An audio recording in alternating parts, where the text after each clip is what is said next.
Hello everyone, welcome to sleepy classes. तो अब हमें पता ही है कि बीपीएससी यानी कि 70th बीपीएससी के लिए नोटिफिकेशन जारी कर दी गई है and total number of post की जब हम बात करते हैं, बम्पर पोस्ट की एक्सपेक्टेशन थी इस बार एंड वही बात हुई है कि इस बार 1900 से ज़्यादा पदों के लिए यानी वैकेंसीज़ के लिए यहाँ पर आपका पेपर कंडक्ट कराया जाएगा फॉर द 70th बीपीएससी।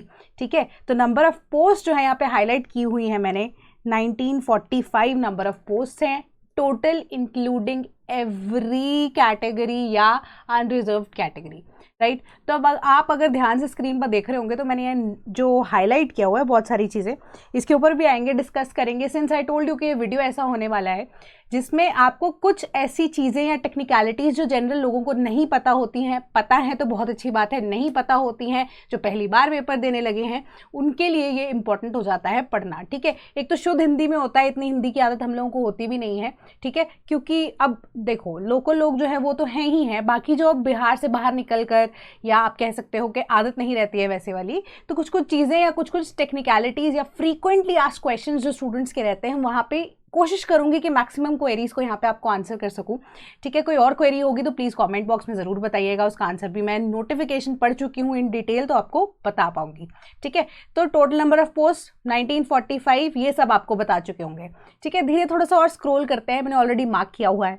ठीक है, सबसे पहली चीज़ कि प्रारंभिक परीक्षा के लिए सबसे कॉमन सी चीज़ से शुरू करते हैं कि सिर्फ और सिर्फ ऑनलाइन ही आप रजिस्टर कर सकते हैं, या आवेदन पत्र यानी कि एप्लीकेशन फॉर्म जो है आप सिर्फ ऑनलाइन यानी कि bpsc.nic.in जो ये वेबसाइट है ऑफिशियल बीपीएससी के लिए, वहाँ से ही अप्लाई कर सकते हैं। ठीक है, कोई भी रिटर्न या आप कह सकते हो कि हार्ड कॉपी यहाँ पे सबमिट नहीं की जाएगी, अगर करी भी जाती है तो उसे माना नहीं जाएगा एज एन एप्लीकेशन।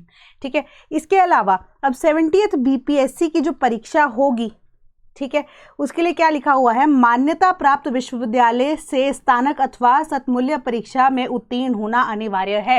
ग्रेजुएशन यहाँ पर होना फ्रॉम अ रिकॉग्नाइज्ड यूनिवर्सिटी होना बहुत ज़्यादा अनिवार्य है। ठीक है, तो अब वही टर्म्स एंड कंडीशंस आ जाती है कि लास्ट ईयर में है तो क्या करना है क्या नहीं करना है, उसके ऊपर भी आएंगे, सारी चीज़ जो यहाँ पे डिस्कस करेंगे इन डिटेल, आपको मैं सब कुछ बताऊंगी। तो एक बेसिक सी रिक्वायरमेंट जो है वो लिख दी गई है यहाँ पर कि या तो आपको क्या होना चाहिए, ग्रेजुएट होना चाहिए और एक एफिलिएटेड यूनिवर्सिटी से आप ग्रेजुएट होने चाहिए। ठीक है, तो ये चीज़ यहाँ पर लिखी गई है नोटिफिकेशन के अंदर। देन अब बात करते हैं कि ऑनलाइन आवेदन भरते समय आवेदन को शैक्षिक योग्यता के कॉलम में स्नातक या शतमूल्य उत्तीर्णता संबंधी पूर्ण सूचना देना अनिवार्य होगा। यानी कि आप जो है आपकी एजुकेशन कहाँ से हो रही है, या लास्ट ईयर वाले आप लास्ट सेमेस्टर वाले स्टूडेंट हैं, वो चीज़ भी अभी आपको बताना ज़रूरी होगा। ठीक है, कि लास्ट ईयर वाले जो बच्चे हैं या लास्ट सेमेस्टर वाले बच्चे जो हैं वो ये भी बताएंगे अपेयरिंग का है कॉलम या पास आउट हो आप लोग, है ना। तो ये चीज़ आपको पहले ही क्लैरिफाई करनी है ताकि जाके आगे प्रॉब्लम ना आए। ठीक है, दूसरी चीज़ आरक्षण के ऊपर पहुँचते हैं, यहाँ पर बात करते हैं। जाति के आधार पर आरक्षण का लाभ उन्हीं उम्मीदवारों को मिलेगा जिनका स्थायी निवास बिहार राज्य में है। ठीक है, ये चीज़ मैं रिपीटेडली बोलती रहती हूँ कि जब भी कोई भी स्टेट्स का एग्ज़ाम होता है तो जो रिजर्वेशन है वहाँ के लोकल लोगों को ही मिलती है। तो बाहर से कोई और स्टेट का व्यक्ति अगर आके कहता है कि मैं रिजर्व कैटेगरी में हूँ और मैं बिहार में पेपर देना चाहता हूँ तो रिजर्वेशन लगेगा, ऐसा नहीं होता है। हेंस क्लैरिफाई कर दिया इस बार मैंने आपको ये नोटिफिकेशन के थ्रू। ठीक है, कि अब रिजर्वेशन उन्हीं को मिलेगी जो बिहार से बिलोंग करते हैं, यानी कि अब पढ़ लेते हैं, अर्थात जो बिहार के मूलवासी हैं। ठीक है, अब बिहार राज्य के बाहर के निवासी अभ्यर्थी को आरक्षण का लाभ नहीं दिया जाएगा या वो लाभदेय नहीं होगा। आवेदन में दिया गया स्थायी पता ही आरक्षण के प्रयोजन के लिए स्थायी निवास अनुमान्य होगा। उक्त आरक्षण के लिए उम्मीदवारों को स्थायी आवासीय प्रमाण पत्र प्रस्तुत करना अनिवार्य होगा। यानी कि अगर आप बिहार में रिजाइड नहीं करते हैं बट आपके पास बिहार का डोमिसाइल यहाँ पे सर्टिफिकेट किसी भी तरीके के, डोमिसाइल वही होता है कि 15 साल से ज़्यादा आप एक जगह पे रह चुके हैं, तो या तो आपका एड्रेस होगा परमानेंट, या तो आपका 10th की मार्कशीट होगी, या किसी भी तरीके से अगर आप प्रूव कर सकते हैं कि आपका डोमिसाइल है बिहार का, तो ही आपको आरक्षण का यहाँ पर फायदा मिलेगा, अदरवाइज नहीं मिलने वाला है। ठीक है, अब उसके लिए अनुचित जाति एवं अनुसूचित जनजाति के उम्मीदवारों को नामांकन प्रमाण पत्र जमा करना अनिवार्य होगा। ठीक है, दैट इज कि जाति प्रमाण पत्र और स्थायी निवास या मूल निवास डोमिसाइल जिसको हम बोलते हैं प्रमाण पत्र आपको देना ही पड़ेगा। इसके अलावा जो अब रिजर्वेशन वालों की बात कर लेते हैं कि पिछड़ा वर्ग एवं अत्यंत पिछड़ा वर्ग के उम्मीदवारों को क्रीमी लेयर रहित प्रमाण पत्र जमा करना अनिवार्य होगा। यानी कि आप क्रीमी लेयर में आते हैं, नॉन क्रीमी लेयर में आते हैं, वो आपको ओबीसी के सर्टिफिकेट के साथ यहाँ पर बताना ही पड़ेगा, वो अपडेटेड होना चाहिए। अब पिछड़ा वर्ग या अत्यंत पिछड़ा वर्ग को की दशा में अपने स्थायी अधिवास अंचल यानी कि घर के राज्य सरकार द्वारा अधिसूचित अंचल पदाधिकारी राजस्व पदाधिकारी द्वारा निर्गत क्रीमी लेयर रहित प्रमाण पत्र एवं अपने स्थायी अधिवास अंचल के राज्य सरकार द्वारा अधिसूचित अंचलाधिकारी द्वारा निर्गत स्थायी निवास प्रमाण पत्र मान्य होगा। यानी कि ये जो सर्टिफिकेट होगा ओबीसी क्रीमी लेयर या नॉन क्रीमी लेयर वाला भी, वो आपको बिहार के ही, अपने राज्य के ही, अब जितने भी आपका जो एरिया होता है वहाँ पे कोई पंच होगा, कोई सरपंच होगा, कोई म्यूनिसिपैलिटी का ऑफिस होगा, वहाँ पे ही जाकर आपको उसको अटेस्ट करके, या वहाँ से अगर ये इश्यू होता है, यानी कि बिहार में ही जो चीज़ इश्यू होगी, जो सर्टिफिकेट इश्यू होता है for reservation, not only for OBCs, ये अब बाकी कैटेगरीज के लिए भी रहता है बट पर्टिकुलरली फॉर ओबीसीज। तो अब क्रीमी लेयर या नॉन क्रीमी लेयर के लिए आपको वहीं से जो सर्टिफिकेट दिया जा रहा है वही मान्य होगा और बिल्कुल लेटेस्ट वाला यहाँ पर मान्य होगा। ठीक है, इसके अलावा आरक्षण का जो दावा करने वाली विवाहित महिलाएं, अब प्लीज यहाँ पे स्टार मार्क करके मैं आपको चीजें बता रही हूँ जो मैंने पढ़ी है, मेरे को लगा थोड़ी अलग भी हैं, आपके आंसर्स भी यहाँ पर दिए जा सकते हैं। अब जो विवाहित महिलाएं हैं वो अब क्या करती है, शादी के बाद तो पति के घर चली जाती है ना। तो अब हस्बैंड अगर बिहार में है, बट अब हो सकता है कि वो एमपी से आई हूँ शादी करके बिहार में, जस्ट गिविंग एन एग्जांपल, मैंने सच में नहीं कहा कैसा हुआ है, कि अगर एमपी से बिहार में आ गई हैं तो अब बिहार का एड्रेस बन जाता है। बिहार का एड्रेस बनने के बाद आप तो पेपर दे पाएंगे, तो इन दैट केस इसका भी तोड़ इस नोटिफिकेशन में दिया गया है। तो आप अगर बिहार में ही विवाहित नहीं रही हैं, या आप कह सकते हैं कि किसी और राज्य में चलेगी बट आपका डोमिसाइल बिहार में है, पेपर देना चाहती हैं, तो भी आप दे सकती हैं, यहाँ पे आपका ये फायदा हो सकता है। ठीक है, तो बेसिकली लिखा क्या गया है कि आपका हस्बैंड का घर जो है उसका एड्रेस भी आप देंगी, बट जो आपका एक्चुअली में मायका जो रहा है उसका एड्रेस भी आपको प्रोवाइड करना पड़ेगा कि वो पक्का ही पक्का बिहार में होना चाहिए। क्योंकि अगर आपका मायका बिहार में नहीं है, मायके वाला एड्रेस यानी कि डोमिसाइल आपका प्रूव नहीं होता, क्योंकि 15 साल से ज़्यादा तो शादी को हुए नहीं होंगे ना एनी केस, है ना। तो इन दैट केस अब आप क्या करेंगे कि यहाँ पर आपको क्या फादर का एड्रेस प्रूफ भी देना पड़ेगा। बट अगर शादी को 15 साल हो गए हैं, जैसे कि अब रिजर्वेशन की कैटेगरी में जब हम बात करते हैं तो 18 की एज में शादी हो गई, 15 साल हो गए, ग्रेजुएशन कर ली है, तो in that case this can be a chance, but आपको इन दैट केस ऑल्सो बताना पड़ेगा कि मैरिज सर्टिफिकेट था मेरा, so on and so fourth, है ना। वो चीज़ें आपको अटैच करके फायदा हो सकता है। बट जो अभी रिसेंटली हम ट्रेंड फॉलो करते हैं, तो इन दैट केस कि आपको हस्बैंड के घर का एड्रेस भी देना पड़ेगा, बट मेजरली आपको अपने फादर के घर का एड्रेस भी यहाँ पर देना पड़ेगा, जिससे आपका डोमिसाइल प्रूव हो सके कि हाँ आप बिहार राज्य से ही बिलोंग करते हैं। एंड इन एनी केस अगर आप चाहते हैं कि किसी भी तरह का आपको यहाँ पर फायदा मिले रिजर्वेशन का, तो वो तभी पॉसिबल हो पाएगा जब आपका फादर का एड्रेस बिहार का होगा। ठीक है, तो ऐसा यहाँ पर दिया गया है। तो ये थोड़ा सा अलग लगा, मुझे बताना जरूरी समझा मैंने आपको, क्योंकि हो सकता है बहुत सारी ऐसी महिलाएं हैं जो विवाहित है और पेपर देना चाहती हैं, नहीं समझ आ रहा क्या करना है क्या नहीं, हो सकता है उनको आइडिया भी ना हो कि ऐसा कुछ है भी, है ना। तो एक सिंपल एड्रेस फिल कर दें कि वो बिहार के बाहर से हैं बट बिहार को बिलोंग करते हैं and all that, so on and so fourth, या बिहार में शादी हो गई, बिहार का पेपर दे देते हैं, तो that will not be possible, right, वो नहीं हो पाएगा। इसके अलावा एक चीज़ जो मैंने यहाँ पर और मार्क की हुई है, that is for persons with benchmark disability. तो यहाँ पर आपको बेंचमार्क डिसेबिलिटी के लिए स्क्राइब की इंफॉर्मेशन भी है, सब कुछ दिया गया है, बट एक चीज़ यहाँ पे जो मेंशन की गई है कि अस्थायी दिव्यांगता प्रमाण पत्र पर निर्धारित अवधि के बाद नवीकरण दैट इज रिन्यूअल नहीं होने की स्थिति में प्रमाण पत्र विधि मान्य नहीं होगी।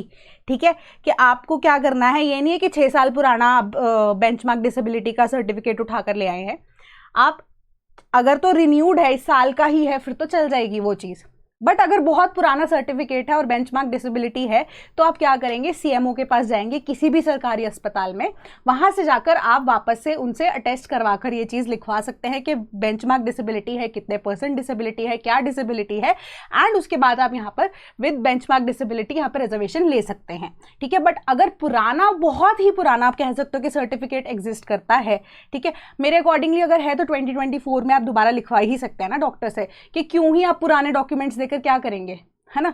पुराने डॉक्यूमेंट्स देने से बेटर है नए डॉक्यूमेंट देकर आप एक स्मूथ प्रोसेस को फॉलो कीजिए। बाद में आप खुद झंझट में फंसेंगे, मेडिकल बोर्ड बनेगा या आपके ऊपर किसी भी तरीके की कोई इंक्वायरी बैठती है तो वो रिस्क लेने वाली बात क्या है ना। पेपर देना है हमें तो उस अकॉर्डिंगली सब कुछ स्मूथ रखिए। ठीक है, तो रिसेंटली आप दोबारा जो है वो सीएमओ से जाकर यहाँ पर क्या कर सकते हैं, अटेस्ट करवा सकते हैं एंड फाइनली इसे फिल भी कर सकते हैं। एंड अगर पुराना जो निर्धारित डेट है, क्योंकि मैं नोटिफिकेशन ढूंढने की कोशिश कर रही थी कि जो डेट मेंशन्ड है इसके अकॉर्डिंगली, तो ये नोटिफिकेशन मुझे कहीं मिली नहीं, अदरवाइज मैं आपको वो डेट भी बता सकती थी, बट वो मुझे नहीं मिली। ऑनेस्टली मैं आपको वो बता रही हूँ, तो इट्स बेटर कि आप 2024 में वो रिन्यू करवा लीजिए।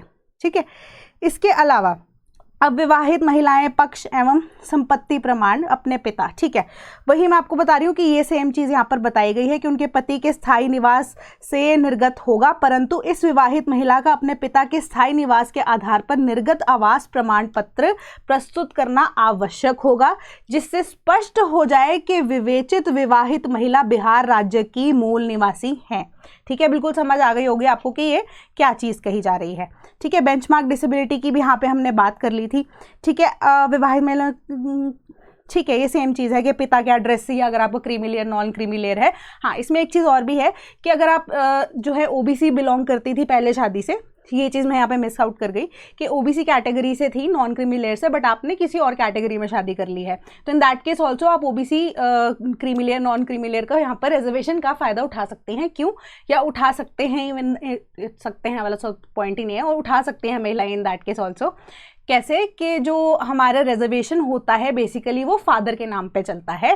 फादर यानी कि आपकी जो फैमिली खुद की जिसमें आप बायोलॉजिकली पैदा हुई हैं, उन दैट केस आप वहाँ से क्या कर सकते हैं, रिजर्वेशन ले सकती हैं, ओबीसी या किसी भी तरह की रिजर्वेशन जिसमें आप बिलोंग करती हैं। ठीक है, क्योंकि वो फादर के नाम से चलेगा। Otherwise there were certain situations, ऐसी ऐसी चीज़ें होती थी कि जानबूझ के रिजर्वेशन क्लेम करने के लिए, पहले ऐसा नहीं होता था, बट रिजर्वेशन क्लेम करने के लिए कई बार ऐसे ही कैटेगरी वाले जितने भी हमारे मेल मेंबर्स हैं, जितने भी पुरुष हैं, उनको ऐसे ही एक्सप्लॉइट किया जा रहा था, ताकि अब पेपर क्लियर करने के लिए या सरकारी नौकरियां पाने के लिए, कि शादी के बाद जो है लड़कियां क्या करती थी। I am not giving a statement, ये चीज़ जनरली हुई थी। ठीक है, तो उस वजह से अब क्या होता है कि फादर का एड्रेस जो है उसके अकॉर्डिंगली जो आपकी कास्ट रहेगी वही रहती है through out your life time. ठीक है, तो ऐसी ये चीज़ें फॉलो की जाती हैं। अब इसके अलावा उम्र सीमा की यहाँ पे बात करते हैं, तो यहाँ पे मैं आपको कुछ कुछ चीज़ें बताती हूँ। तो यहाँ पे आपको ना पहली लाइन अगर आप पढ़ेंगे, दिनांक 1/8/2024 से न्यूनतम उम्र सेवावार 20 वर्ष, 21 वर्ष एवं 22 वर्ष एवं अधिकतम अनारक्षित पुरुष, ये थोड़ा आगे यहाँ पे इसको लाइन को काटते हैं, एवं के बाद दोबारा पढ़ेंगे 20 वर्ष, 21 वर्ष और 22 वर्ष, यानी कि जो अब हमारे पास लोअर लिमिट अवेलेबल यहाँ पे नजर आ रही है आपको कि 20 वर्ष वाली नौकरियां भी अवेलेबल हैं। ठीक है, तो अब देख लेते हैं कि क्या है वो कोडिंग, जो है मैं आपको बताऊंगी इस पैराग्राफ के हिसाब से। ठीक है, कि अभी मेल की जो एज लिमिट है हमें प्रोवाइड की गई है 37 ईयर्स, ठीक है, जो कि अनारक्षित है। अनारक्षित महिला, पिछड़ा वर्ग एवं अत्यंत पिछड़ा वर्ग पुरुष एवं महिला 40 वर्ष तथा अनुसूचित जाति एवं अनुसूचित जनजाति पुरुष एवं महिला 42 ईयर्स 42 वर्ष। एंड अब यहाँ पे सेकेंड पार्ट जो शुरू होता है, सारणी 1 के क्रम की संख्या 2, 3 एवं 4 की सेवाओं के लिए 20 वर्ष। सारणी 1 की तरफ बढ़ते हैं अब हम। ठीक है, यहाँ पे मेंशन किया गया है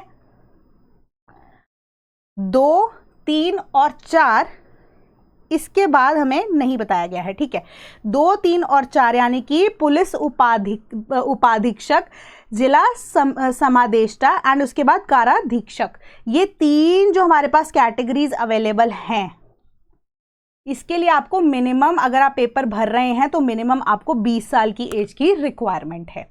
ठीक है, अब 20 साल वालों के लिए आपके पास सिर्फ यहाँ पे 3 तरह की पोस्ट ही अवेलेबल रहेंगी। ठीक है, जिस वजह से लोग पेपर यहाँ पे 20 साल की उम्र में नहीं देते हैं, 21 साल की उम्र में यहाँ पे पेपर दिया जाता है।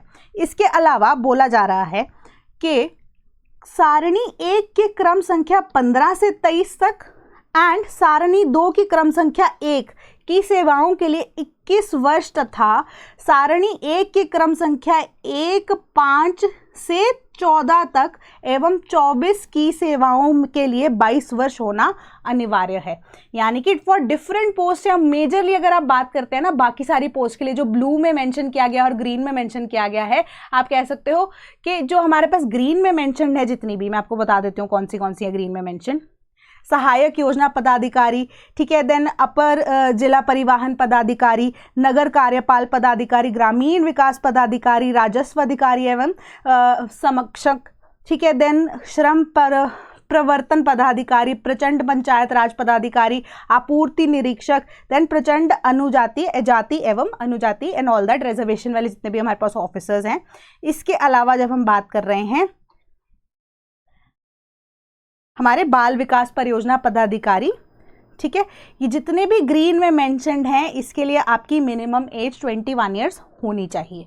इसके अलावा जितनी भी हमारे पास अवेलेबिलिटी है जो ब्लू में मार्क की गई है, यानी कि आपकी हमारे पास प्रशासनिक सेवा, एडमिनिस्ट्रेटिव सर्विसेज जो है, राज्य कर सहायक जो हम अब मेजरली बात करते हैं with respect to revenue services, ठीक है, एंड बाकी जितनी भी हमारे पास निर्वाचन सेवा, ये सारे हमारे पास क्रम मेंशन्ड है, ठीक है। इन सब के लिए आपकी मिनिमम एज की रिक्वायरमेंट 22 साल की होनी चाहिए, ये हमारी नोटिफिकेशन कह रही है। एंड ये मैं आपको एक्सप्लेन भी कर रही हूँ, नोटिफिकेशन आप खोल के पढ़ लीजिएगा, ये चीज़ आपको मेंशन की गई है कि कितने साल में आपको कौन सी पोस्ट के लिए आप एलिजिबल हो या नहीं हो। ये चीज़ मुझे थोड़ी सी अलग लगी तो मैंने यहाँ पे आपको नोटिस कर दी। तो यहाँ पे पेज नंबर 5 जब नोटिफिकेशन का खोलोगे तो ये उम्र सीमा आपको दी गई होगी, आप इनिशियली इसको खुद से पढ़कर शांति से देख सकते हैं। तो ये चीज़ मैंने आपको मैंशन कर दी है। एंड एज को डिसाइड करने के लिए यहाँ पे मैट्रिकुलेशन यानी कि 10th का सर्टिफिकेट देखा जाएगा।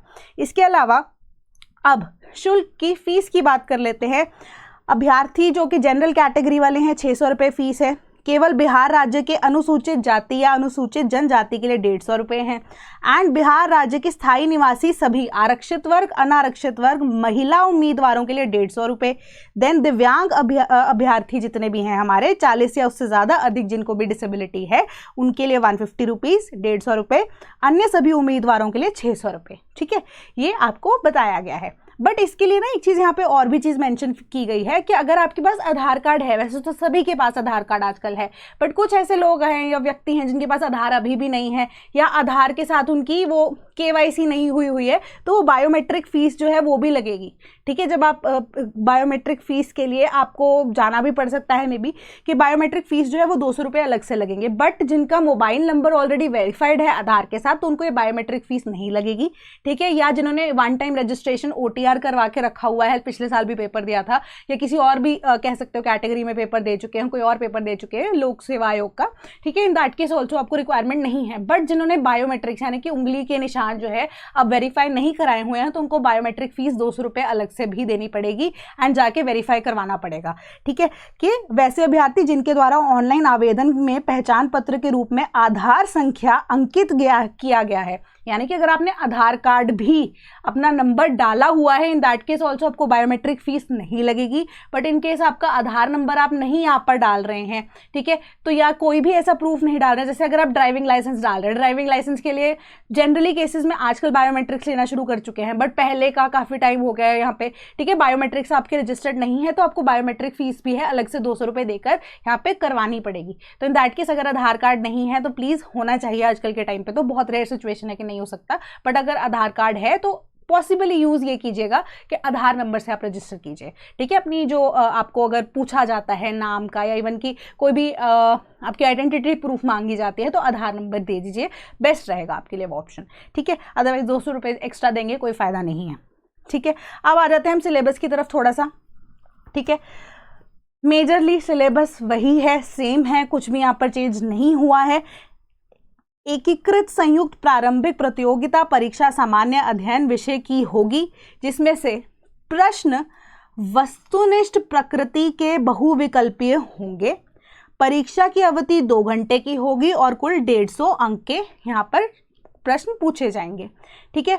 प्रश्नवार बहुविकल्पीय उत्तरों में से प्रश्नवार किसी एक उत्तर का चयन अपेक्षित होगा, मल्टीपल चॉइस क्वेश्चंस 150 मार्क्स के लिए 150 क्वेश्चंस। मल्टीपल चॉइस क्वेश्चंस में से अब यहाँ पर आपको 4 में से किसी एक को ही मार्क करना है, नहीं करेंगे तो वो नेगेटिव मार्किंग में आपका चला जाएगा। क्यों? क्योंकि नेक्स्ट पॉइंट ये चीज बोल रहा है कि 1/3 आपके मार्क्स जो है वो नेगेटिव मार्किंग का प्रावधान यहाँ पर दिया गया है।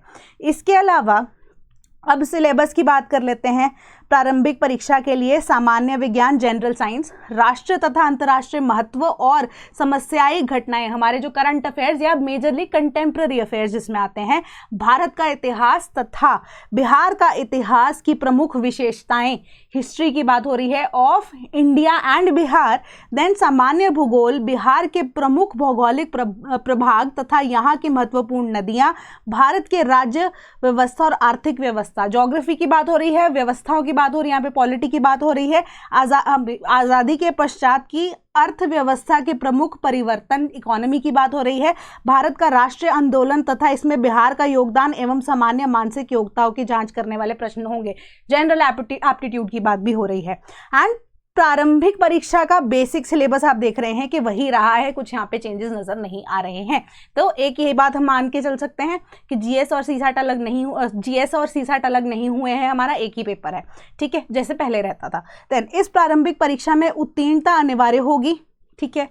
एंड कार्मिक एवं प्रशासनिक सुधार विभाग बिहार के संकल्प संख्या दिनांक जितनी भी है, सामान्य प्रशासन बिहार के संकल्प ज्ञापनक के हिसाब से अब क्या ये की चीज़ कहा जा रहा है कि 40% पिछड़ा वर्ग के लिए, ठीक है, 36.5%, अब सामान्य वर्ग के लिए 40%, पिछड़ा वर्ग के लिए 36.5%, अत्यंत पिछड़ा वर्ग के लिए 34% एवं अब अनुसूचित और जनजाति महिलाओं तथा निशक्तता से ग्रस्त दिव्यांग उम्मीदवारों के लिए 32% निर्धारित न्यूनतम आहार तक प्राप्त करना यहाँ पे अनिवार्य होगा, अन्यथा वे प्रतियोगिता से बाहर हो जाएंगे। अब ये चीज़ क्या है, एक तो होती है आपकी कट ऑफ लिस्ट जो कि टॉप वाले मार्क्स डिसाइड करते हैं कि इतने आ गए तो आ गए, बट उसके अलावा भी जो जनरल कैटेगरी वाले हैं उनको 40%, जो हमारे पास पिछड़ा वर्ग माना जा रहा है उनके लिए 36.5%, विमेन के लिए अगर हम बात करें, अनुसूचित जाति के लिए बात करें, देन उनके लिए कितना 32%, और दिव्यांग लोगों के लिए, उम्मीदवारों के लिए, ये सब जो है एक मिनिमम यहाँ पर लिमिट भी सेट की गई है, कितने परसेंट अगर आपके मार्क्स नहीं आते हैं आउट ऑफ 150 तो भी आप प्रतियोगिता से बाहर होंगे, ठीक है। तो ये चीज़ का भी ध्यान यहाँ पर रखना। देन अब हमारे पास मेंस के एग्जाम की बात कर लेते हैं। हिंदी का पेपर है आपके 100 मार्क्स का। देन अध्ययन, यहाँ पे प्रथम पत्र 1, ठीक है, 300 अंक, general studies 1, then general studies 2 300 marks, जो कि पहले भी ऐसे ही था। एंड ऐसे वाला क्वेश्चन जो है उठाया जा रहा था बहुत बार, क्या हो सकता है कि रिमूव किया जाएगा, इस बार नहीं किया गया है। 300 मार्क्स का आपका एसए का पेपर, एंड देन आपका आ जाएगा ऑप्शनल का पेपर जो कि मल्टीपल चॉइस होगा, एंड यहाँ पे क्वालिफाइंग इन नेचर होगा। बट अब यहाँ पे क्वालिफाइंग इन नेचर होने के बावजूद भी ना ये आपका पेपर जो है आपको बहुत तरीके से बचा सकता है ऑप्शनल का। देख लेते हैं वो भी कैसे, जब हम मेन्स के बाद यहाँ पर इंटरव्यू की बात करते हैं, ठीक है। इंटरव्यू में एक चीज बताई गई थी, हाँ, ये भी चीज़ ध्यान में रखना, अगर आपका प्री क्लियर हो जाता है तो मेंस के लिए आपको अलग से एक फॉर्म फिल करना पड़ेगा, उसके लिए फीस भी अलग से होगी, तो ऑनलाइन आप ध्यान में रखते रहना। ये सिंपल सी बात यहाँ पर बताई गई है, ठीक है। हाँ, तो मेंस में भी आपके मिनिमम नंबर ऑफ मार्क्स जो है वो भी सेट किए गए हैं कि सेम ही है कि जनरल कैटेगरी को 40%, पिछड़ा वर्ग को 36.5%, अत्यंत पिछड़ा वर्ग को 34%, अनुसूचित जाति, जनजाति, महिलाओं तथा अब यहाँ पे निशक्तता ग्रस्त दिव्यांग उम्मीदवारों के लिए 32%, यहाँ पर मेंस में भी लेके आना बहुत ज़्यादा ज़रूरी होगा, ठीक है। अब यहाँ पे मुख्य परीक्षा में सफलतापूर्वक उम्मीदवारों को व्यक्तित्व परीक्षण 120 अंक का होगा। इंटरव्यू की यहाँ पर बात की जा रही है कि 120 मार्क्स का आपका इंटरव्यू होगा, 900 मार्क्स वो, 120 मार्क्स ये। अब हमारा जो बेसिकली ऑप्शनल का पेपर है वो क्वालिफाइंग इन नेचर है ना, क्वालिफाई करना बहुत ज़्यादा ज़रूरी है। बट यहाँ पर एक चीज़ और भी बताई गई है कि इन केस यहाँ पर आपका मेरिट लिस्ट में अगर नाम आ जाता है, ठीक है, एंड मेरिट लिस्ट में ना ऐसा होता है कि जिसका मैक्सिमम इंटरव्यू के मार्क्स मिलाकर 1020 नंबर बनते हैं आपके, 1020 में से सपोज कीजिए कि आपके आए हैं 600 नंबर, 600 भी वैसे मैंने ज़्यादा बोल दिया है गेस, कि सपोज 600 आए हैं आपके और 600 ही आए हैं किसी दूसरे व्यक्ति के, ठीक है। तो पहली चीज़ तो आपके जीएस के नंबर देखे जाएंगे, ये जो हमारे हिंदी हो गया, एसए हो गया और जनरल स्टडीज़ वाला हो गया। हिंदी वाला पेपर भी क्वालिफाइंग रहता है आपका, तो ये 3 पेपर, एसए, जीएस 1, जीएस 2, इनके मार्क्स देखे जाएंगे कि किसके ज़्यादा हैं, उसके अकॉर्डिंगली फर्स्ट सेकंड या रैंकिंग जो है वो वेरी करेगी। एक तो ये चीज़ हो गई। बट इन केस अगर आपके टोटल के साथ साथ जनरल स्टडीज़ के मार्क्स भी सेम है तो वहाँ पर आपको ऑप्शनल बचाएगा। वो कैसे कि इन दैट केस फिर जो आपका ऑप्शनल होगा ना, ऑप्शनल में किसके कितने ज़्यादा मार्क्स हैं उस चीज़ के बेसिस पे यहाँ पे डिसीजन लिया जाएगा मेरिट में। होते हैं ऐसे बहुत सारे केसेस, तो ये चीज़ यहाँ पे प्रावधान लिखा गया है, तब होता है तभी लिखा गया है। इन दैट केस ऑल्सो अगर आपके ऑप्शनल्स के मार्क्स भी दोनों के सेम हैं तो आपकी एज में जो भी सीनियर होगा सीनियरिटी उसको मिलेगी। अदरवाइज पहले ऐसा होता था कि जो एज वाइज ज़्यादा होता था उसको सीनियरिटी मिल जाती थी, बट अब ऐसा है कि पहले जनरल स्टडीज़ के और ऐसे वाले मार्क्स जो है यहाँ पर देखे जाएंगे, उसके बाद ऑप्शनल्स के मार्क्स देखे जाएंगे, अगर वो भी सेम है फिर जाके वो एज वाला यहाँ पे सीनियरिटी वाला लेवल आएगा। तो ऑप्शनल्स को भी आप ऐसे आड़े हाथों मत ले लेना, ठीक है, थोड़ा पढ़ के जाइएगा, ठीक है, ये चीज़ यहाँ पर बताई गई है। ठीक है, मुख्य परीक्षा के प्राप्तांक समान होने वाली स्थिति वैकल्पिक विषय के प्राप्तांक मेधाक्रम निर्धारित किया जाएगा। वैकल्पिक विषय का प्राप्तांक समान होने की स्थिति में उम्मीदवार को जन्म, हाँ ये चीज़ जो है मैं आपको एक्सप्लेन कर चुकी हूँ, ठीक है। हाँ, अब ये चीज़ भी थोड़ी सी है कि अगर आप, ऐसा होता है ना कि किसी और स्टेट का पेपर दे रहे हैं, यूपीएससी के पेपर में भी आपको ब्लैक लिस्ट कर दिया गया है, वैसे तो बहुत रेयर होता है ऐसा, बट अगर आपको ब्लैक लिस्ट किया हुआ है, आपको बोला गया है कि आप इतने 2 या 3 साल तक पेपर नहीं दे सकते हैं, सस्पेंड किया गया है कि आप ये अप्लाई नहीं कर पाएंगे अनफेयर मीन्स के थ्रू, जिस भी वजह तक है, जिस भी लिमिट तक, ठीक है, तो चाहे किसी और स्टेट में हुआ हो, चाहे यूपीएससी ने ये चीज़ की हो, अगर वो चीज़ है, वो बैन आपके ऊपर लगा हुआ है for certain period of time या फॉर लाइफ टाइम ऑल्सो, तो आप बिहार यहाँ पर पेपर नहीं दे सकते, बीपीएससी का पेपर भी आप नहीं दे सकते, ये चीज़ भी यहाँ पर आपको बताई गई है, ठीक है। तो ये चीज़ की गलती भी मत करना। इसके बाद मेजर सी चीज़ है कि आपका ऑनलाइन जो फॉर्म है वो आपका भरना शुरू कर सकते हैं 28/9/2024 से। आपके जो रजिस्ट्रेशन का प्रोसेस है, एप्लीकेशन का प्रोसेस है, वो शुरू हो जाएगा, चलता रहेगा 18/10 यानी कि 18 अक्टूबर 2024 तक। तो अब इसके अंदर मैं आपको मेजरली एक एडवाइस यही देना चाहती हूँ कि स्टार्टिंग के अगर 18 तारीख है ना, 18 मीन्स के आपको 12 अक्टूबर 2024 तक अपना मैक्सिमम टू मैक्सिमम यहाँ पर फिल कर देना है, सारा कुछ, सारा रजिस्ट्रेशन प्रोसेस ख़त्म कर देना है, इंक्लूडिंग फीस एंड एवरीथिंग, ठीक है। क्योंकि अगर आप इससे डिले करेंगे तो वेबसाइट, क्योंकि त्योहारों का भी टाइम है ना, मैं आपको बता रही हूँ, पहले से वार्न कर रही हूँ, त्योहारों का टाइम है, ऑफिसेज जो हैं वो बंद हो जाते हैं, क्योंकि ये चीज़ मेरे दिमाग में आई थी, त्योहारों के टाइम में ऑफिसेज बंद हो जाते हैं एंड वेबसाइट इसी टाइम पर आप देखते हैं कि बहुत ज़्यादा बच्चे एक्सेस भी करते हैं, कई बार सर्वर्स डाउन हो जाते हैं। इन दैट केस आपका अटैम्प्ट यहाँ पर अगर आपने तैयारी की है वो छूटना नहीं चाहिए, है ना, कि 1 साल फिर आप वेस्ट करेंगे। तो इस हिसाब से मैक्सिमम टू मैक्सिमम 12 अक्टूबर तक आप सारी रजिस्ट्रेशन का प्रोसेस अपना कंप्लीट कर दीजिए, इंक्लूडिंग द पेमेंट। तो यही मेजर कुछ चीज़ें थी जो मैं आपको बताना चाह रही थी कि एक तो हमने डिस्कस किया था एज लिमिट वाला यहाँ पे, जो कि एक नई चीज़ मेरे लिए इनफैक्ट खुद के लिए आई थी कि 20 ईयर्स के लिए भी आपके पास 3 तरह की जॉब पोस्ट अवेलेबल है, बट आई प्रेफर कि 21 की एज में ही करना, क्योंकि वो जो और है आपका एक अटेम्प्ट यहाँ पे वेस्ट नहीं होगा। 2 यहाँ पे नंबर ऑफ अटेम्प्ट्स के ऊपर कोई लिमिट नजर नहीं आ रही है नोटिफिकेशन के अंदर, मे भी मेरे माइंड में स्किप हो गई हो, ठीक है, या मेरे को पढ़ना ध्यान में ना आया हो, ठीक है। But in that case also अगर आप एक अटेम्प्ट क्यों वेस्ट करेंगे 20 साल की उम्र में पेपर देकर, ठीक है, तो 21 साल की एज से ही अपना पेपर देना शुरू कीजिए। उसके बाद तैयारी अभी रजिस्ट्रेशन प्रोसेस के बाद और बेटर होती रहेगी इन दैट केस ऑल्सो। तो यहाँ पे अगर आपको प्रोसेस भी सारा दिया गया है नोटिफिकेशन में कि 1 टाइम रजिस्ट्रेशन करके छोड़ दीजिए आप, नेक्स्ट टाइम के लिए आपको ज़्यादा इतना इन्फॉर्मेशन यहाँ पे फिल करने की ज़रूरत नहीं है, अपडेशंस के हिसाब से ही होगा, ठीक है। देन ये आपके ऑप्शनल्स के रिगार्डिंग एंड देन मेजरमेंट्स जितनी भी रिक्वायरमेंट रहती है with respect to different post, and ये जितने भी हमारे पास आई साइट वाले बच्चे हैं उनके लिए यहाँ पे मेजरली इन्फॉर्मेशन दी गई है। एंड इसके अलावा अगर आप बीपीएससी की तैयारी कर रहे हैं तो we have it for you कि सिर्फ और सिर्फ यूपीएससी के लिए तैयारी कर चुके हैं, कॉमन कंटेंट आपको सब कुछ पता है, सिर्फ बिहार वाला कंटेंट अगर आपको पढ़ना है ना, बिहार स्पेसिफिक ही आपको जीके पढ़नी है। So we have a super Parakram batch for you for the 70th BPSC Bihar GK course, जिसमें हम आपको क्या प्रोवाइड कर रहे हैं, जीके लेक्चर्स बिहार के, जिसमें आपका everything from history, polity, then economy, current affair सब कुछ कवर होगा यहाँ पर बिहार का। एंड इसके अलावा बिहार स्पेसिफिक करंट अफेयर्स आपको दिए जा रहे हैं जनवरी 2023 ऑनवर्ड्स, ठीक है, टिल द टाइम आपका पेपर नहीं हो जाता। एंड साथ में आपको 3 काट के अब यहाँ पे 5 कर दीजिए, 5 साल के PYQs आपको PDF मिलेगी विद रिस्पेक्ट टू प्रीलिम्स। पिछले 5 साल के आप पेपर जो है वो पढ़कर आंसर के साथ आपको एक्सप्लेनेशन दी गई होगी, आंसर दिया गया होगा एंड आप उससे प्रिपेयर कर सकते हैं। PYQs को तो नहीं छोड़ सकते, है ना। अब एक बेसिक सा पैटर्न है, उससे बहुत सारी चीज़ें आप एस्टैब्लिश कर सकते हैं कि साइकी क्या है, कि पेपर किस हिसाब से सेट किया गया है। तो अब इस चीज़ को भी फॉलो कीजिए। 5 साल के सॉल्व प्रीलिम्स के पेपर्स आपको यहाँ पर दिए दिए जा रहे हैं, all at a price of ₹1000। तो you can join the batch if you want to, ठीक है। आपको लिंक इसका डिस्क्रिप्शन बॉक्स में मिल जाएगा। इसके अलावा अगर आप प्रीलिम्स के साथ साथ मेंस की भी तैयारी करना चाहते हैं तो देख सकते हैं 25% ऑफ पे पराक्रम बैच हमारा 70th बीपीएससी के लिए चल रहा है फॉर द ईयर ऑफ 2024, ठीक है। तो अब क्या चल रहा है यहाँ पे, क्या क्या मिलेगा आपको, टॉपिक वाइज लेक्चर मिलेंगे, जनरल स्टडीज के भी, इसके अलावा Bihar specific compilation current affairs की भी, एंड इंटरनेशनल एंड नेशनल जितने भी हमारे पास करंट अफेयर्स है वो आपको दिए जाएंगे। बिहार स्पेसिफिक कंटेंट के कॉम्पोनेंट आपको मिल रहा है जो कि ऑलरेडी वहाँ पे दिया गया है, ठीक है। And practice MCQs prelims and mains के लिए आपको दिए जाएंगे, PYQs आपको प्री के भी मिल रहे हैं, मेंस के भी मिल रहे हैं, ठीक है। PDFs मिलती हैं यहाँ पे, एंड डेडिकेटेड टेलीग्राम ग्रुप में आपको ऐड कर दिया जाता है कि इन केस अगर आप ज्वाइन करते हैं हमारा बैच, ठीक है, all at a price of ₹7500 only, 7499। तो इसका भी लिंक आपको डिस्क्रिप्शन बॉक्स में मिल जाएगा। इन केस अगर आपकी कोई और भी क्वेरी होती है तो please write to us in the comment box, या आप हमें कॉल भी कर सकते हैं, मेल भी कर सकते हैं। नंबर आपको मैं दिखा देती हूँ यहाँ पे 1800890343, and you can mail to us और write to us through sleepy.classes@gmail.com। तो कोई भी प्रॉब्लम हो तो आपकी यहाँ पर उसका आंसर आपको दे दिया जाएगा विद इन 1 और 2 डेज, ठीक है। तो इनकेस एनरोल नहीं भी करना चाहते तो भी जम के तैयारी कीजिए, PYQ उसको बिल्कुल मत छोड़ना, ठीक है। जितना तैयार कर सकते हैं, जितनी जल्दी आप यहाँ पे चीज़ों को रिवाइज करेंगे वो आपके लिए यहाँ पे बेटर करेगा।